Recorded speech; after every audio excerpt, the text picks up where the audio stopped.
Welcome viewers and subscribers of ABG News. My name is Mnangagwa, the son of Mube, and I thought we could discuss what is happening in Zimbabwean politics right now. You'll realize that Zanu PF, as we had predicted earlier on, are now going full throttle in trying to force a third term for President Emmerson Mnangagwa. And let me add that it's an unconstitutional third term that they are pushing for. And we know the character of the party that we're talking about here. We're talking about an autocratic party. We're talking about a dictatorship. We're talking about a party which is hell-bent on clinging on to power at all costs. But we're also seeing the traits of Mugabeism in President Emmerson Mnangagwa, in that when he got into power through that coup in 2017, he claimed that the voice of the people is the voice of God. He claimed that he was going to listen not only to Zimbabweans, but that he was also going to abide by the party's law, by the country's laws. And that includes the constitution, which supersedes any other law, which is the mainstream law that the party must respect. But now we are seeing traits of Mugabeism. You will remember that Mugabe clung on to power for 37 years, during which he ran the country completely down, during which he killed an estimated 20,000 predominantly civilian population in Matebeleland in his Kukura Hundi genocide episode.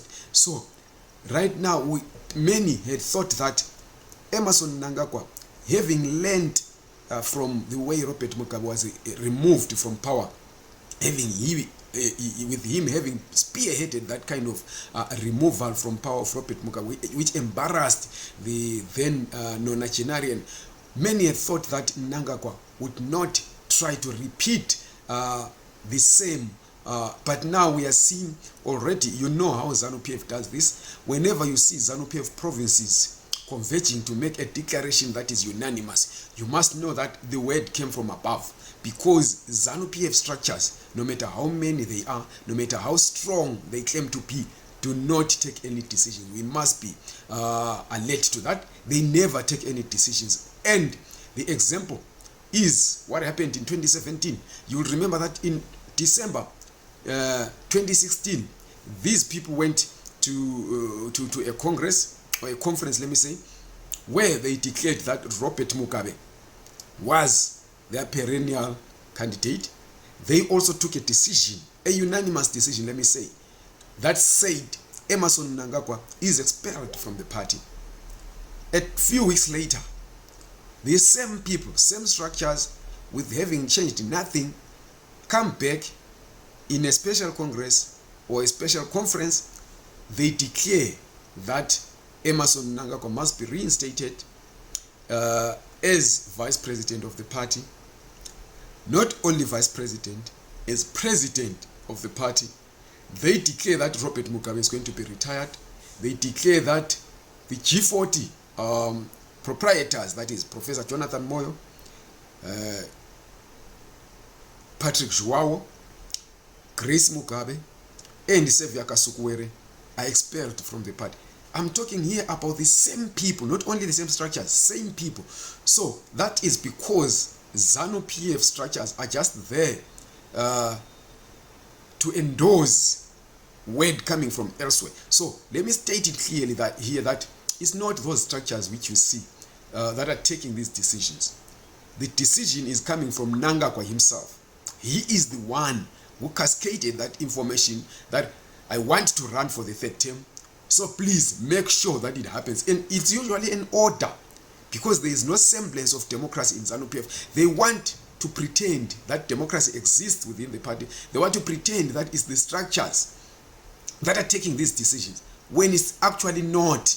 The structures are just there to swallow everything thrown into their mouth by the powers that be, by the executive leadership of the party. So now, what this means is that we're going to see all over the country Zanu PF structures converging and declaring Emmerson Mnangagwa for third term. And what now is going to happen is that the party is then going to go to parliament and seek to change the constitution. This must be very worrying. It is worrying because what is going to happen now is that this is going to happen. They will change the constitution.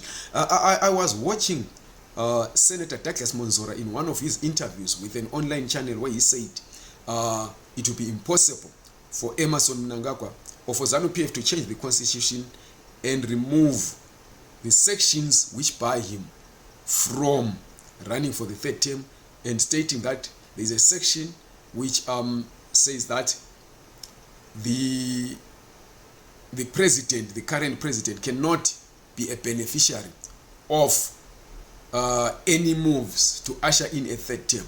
That is true, but what is going to happen is that Zanu PF are going to remove all these sections. They have already read the constitution, they understand the constitution because they were part of the writing of the constitution. But what they are going to do now is that they have already thought around that and they know what they are going to do, and they're going to do it because the other recourse that we have is to go to the courts, and the courts already are captured. There are no courts in Zimbabwe. The courts are captured by Zanu PF.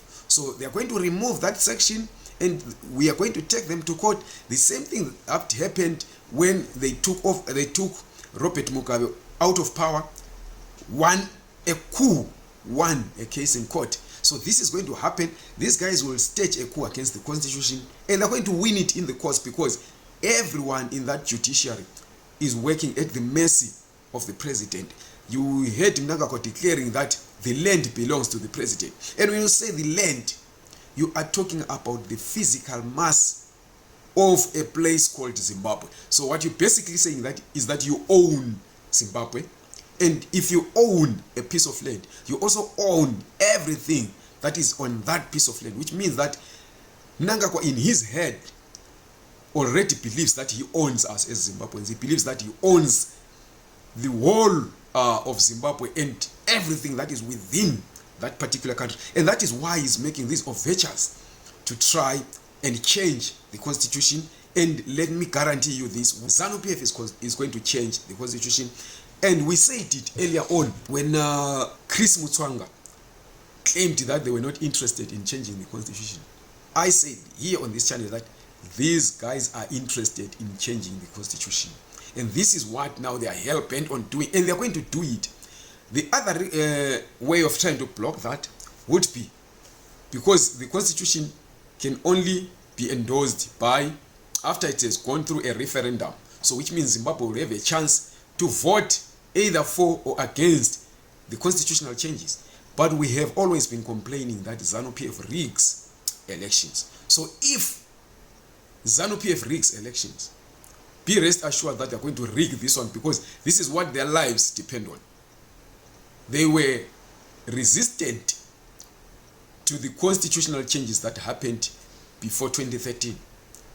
They still hate that particular constitution which we have. And they are going to change it. They will rig the election. They will first intimidate people. They will harass people. They will beat up people. They will torture several opposition activists. They will torture several civil rights activists so that they get their way. Because you remember that they lost a constitutional referendum in 1999 rather. And the result was the violence of 2000. So be rest assured that Zimbabwe is going to have constitutional changes ushered in by Zanu PF. If you believe that only Sengezo Chabangu is guilty of this, you are part of the problem. If you believe that only Nelson Chamisa is guilty of this, you are indeed part of the problem. If you believe that only Zanu PF is guilty of this, you are part of the problem. If you believe that only the Zimbabwean judiciary, which ruled in favor of Sengezo Chabangu et al. In the recalls, is guilty, you are indeed a part of the problem. But now, if you believe none of these four is guilty, you are also a huge part of the problem. Nelson Chamisa is guilty, Sengezo Chabangu is guilty, and all the cabal that is behind him. Zanu PF is guilty, but Zanu PF are getting what they want. And this speaks to the judiciary, which panders to the whims of Zanu PF.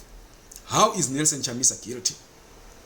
Nelson Chamisa created an autocratic system out of the party that he led. He sidelined people who have sacrificed so much in the fight for democracy. The people who have been with him from the days of the MDC alliance. The people who took the decision to mutate from the MDC alliance because there was a contestation for that name with Douglas Monzora. And together they agreed that they're now changing to Triple C.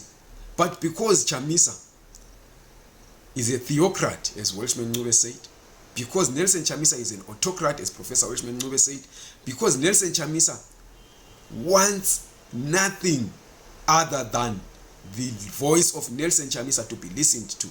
He created this kind of a situation. He sidelined the people that were with him unilaterally and arbitrarily took all the power that was supposed to be shared in the executive and centralized it not in a clique but in himself. He became everything that the party he wanted the party to be, as if he was the brightest crayon in the box. So that makes him guilty. But what else did he do? After the recalls of party members that he favored, after they were barred from running in the by-elections, there were several other parties and independent candidates which had nothing to do with Sengezo Chabang who contested these elections. What does Nelson Chamisa do? If Nelson Chamisa was a visionary, if Nelson Chamisa didn't care about himself but cared about the future of Zimbabwe, he was going to campaign for these independent candidates. He was going to campaign for these other opposition parties. But because Nelson Chamisa wanted nothing to do with anything that doesn't have him in the center, he not only did not campaign for these people, he also told his supporters not to vote. When you are saying people must not vote, you are actually voting for the next party with the higher numbers. And that was Zanu PF. He knew that if his people don't vote, then Zanu PF is going to win and get the 2/3 majority. But because it's either him or nothing, or either him or no one, he allowed that to happen. In fact, he campaigned for that to happen. So he was campaigning for Zanu PF. I don't care how you're going to view this. I don't care what you're going to say about me. But this is the hard, brutal fact of this matter. Nelson Chamisa assisted Sengezo Chabang in assisting Zanu PF. Sengezo Chabang, I don't want even to analyze his role in this. He's the one who woke up one day just because he had failed to get what he wanted as a personal ambition. Then he decides, if I'm not in it, therefore nobody must be in it. He would rather go to Zanu PF. Zanu PF would rather get the 2/3 majority. And he goes to the House of Assembly, the National House of Assembly, the Parliament, claims what he's not, and sends a letter there, recalls people who were blocking Zanu PF from getting 2/3 majority because he's a selfish person who wants the opposition to benefit only if he is in there. So this gives us two people who are just alike. They didn't care about Zanu PF getting 2/3 or not. All they cared about was them getting something out of it. And this is because in Zimbabwe's collapsed economy as we have it right now, these guys are surviving on the crisis. And the crisis can only benefit them if the economy is down, and they then use politics as a get-rich scheme, as a Ponzi scheme. As I have always been saying, these people don't care about you. So I have also warned before that if you place politicians at the center of your well-being, this is the kind of disappointment you are going to get. And now there is another factor. Zimbabweans themselves, especially those who support these two parties, Zanu PF and Triple C, are as much guilty as their leaders. How? Nelson Chamisa tells you not to go and vote. You know that if you don't go and vote, Zanu PF will win. And you sit down, you don't go and vote. the economic doldrums that we're in are affecting you and I. You are the ones who are going to suffer more. You are the ones who are going to have to migrate from that country. After Zanu PF has changed the constitution and several other things, you are the ones who are going to sleep on empty stomach. You are the ones who are going to remain unemployed. Chamisa is not suffering. He's getting a lot of money through politics. Donors are going to pour money like this, because what is going to happen is that the human rights situation is going to worsen, the economic situation is going to worsen, the politics is going to be even more toxic, because Zanu PF will be having a leeway of doing anything they want. They will start introducing tough laws to deal with opposition parties. They will be forcing opposition parties to register.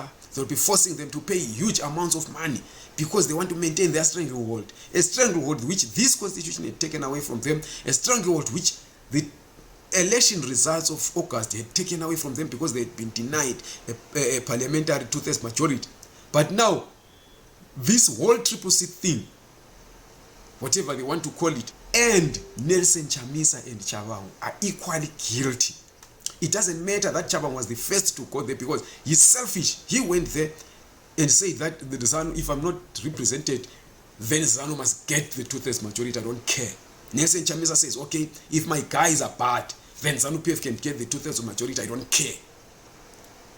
So these guys are doing this because they are protected. They have the money. They have the riches already. And you know that you've got nothing, absolutely nothing.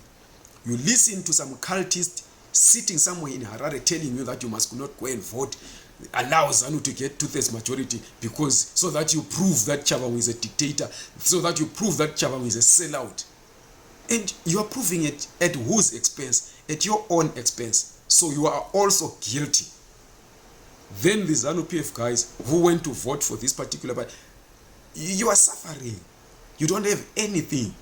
This party doesn't give you anything. You make noise, hey, Mnangagwa must go for two-thirds majority, blah, blah, blah. You have voted for them to get two-thirds majority. At the end of the day, you will be running away from Zimbabwe. They will be harassing you. These same guys, they will be harassing you. And you don't care. I don't know how you guys think. That's why I've been saying that these two parties, Zimbabwe is better off without these two parties. Then,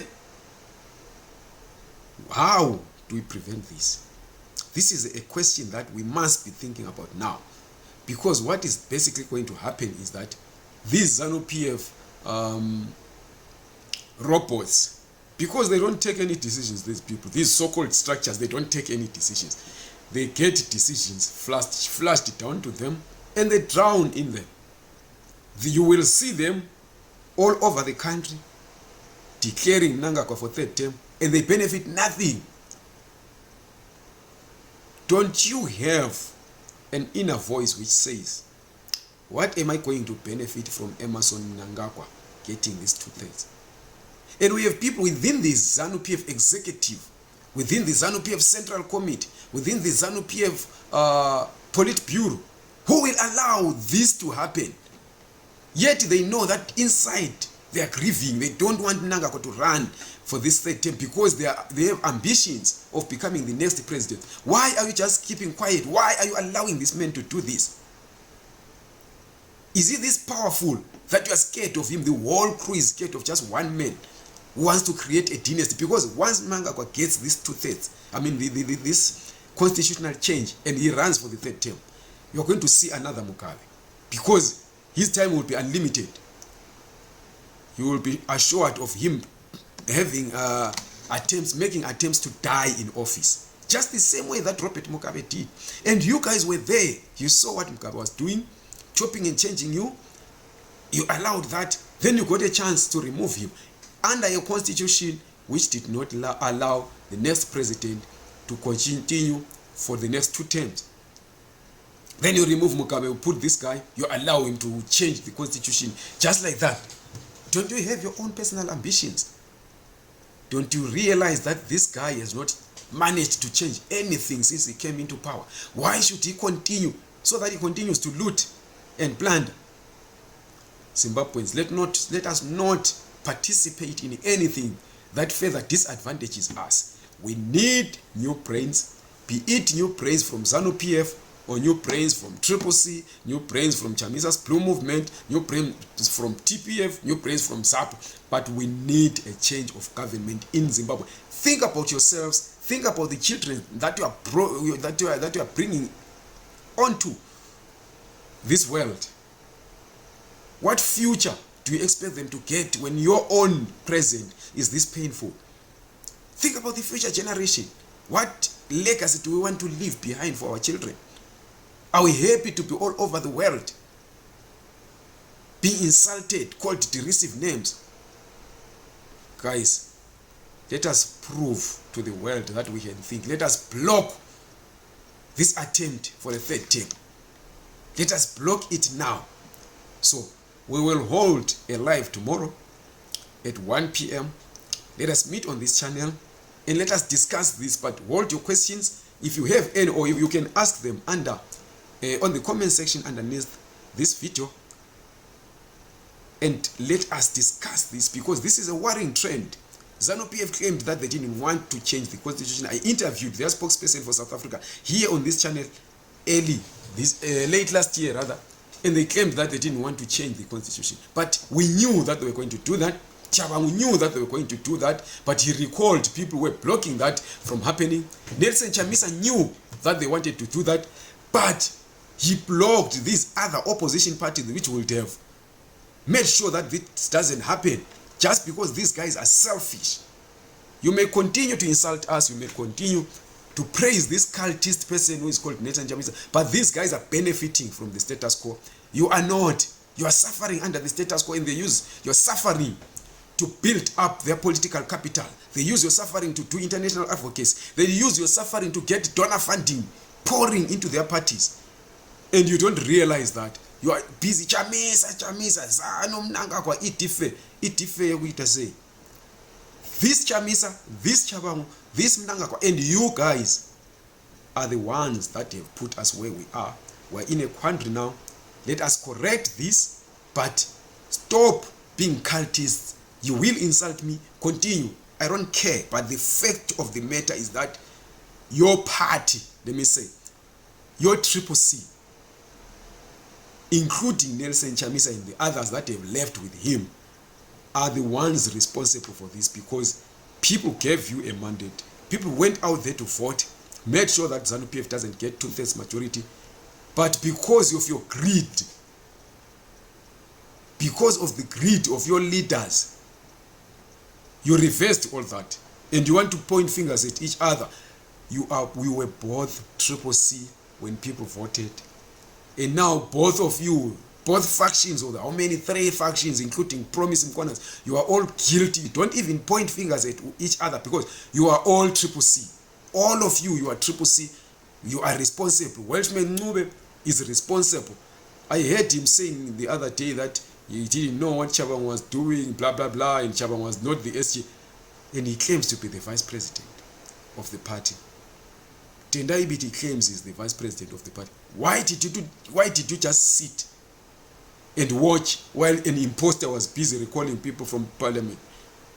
Why? It's because you were part of that. You enjoyed. If you were not sending this guy, you were enjoying what he was doing. And also, you too, you are guilty. These guys are all guilty. The whole Triple C circus is guilty of this.